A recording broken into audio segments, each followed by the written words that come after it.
Other top Republicans may not even be that patient with Christie as these scandals wear on.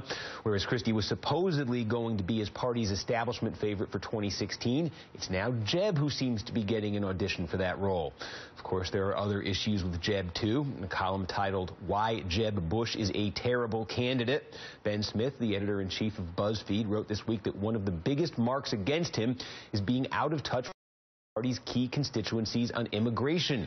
Smith cited this comment, which Jeb made a week ago today. The way I look at this is someone who comes to our country because they couldn't come legally. They come to our country because their families, you know, a dad who loved their children was worried that their children didn't have food on the table.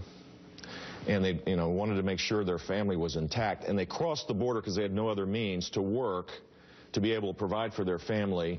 Yes, they broke the law, but it's not a felony. It's kind of it's an act of love. It's an act of commitment to your family.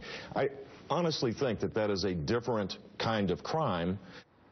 And as you probably heard this week, those comments sparked a bit of a firestorm, with conservatives voicing outrage over Bush's framing of the issue.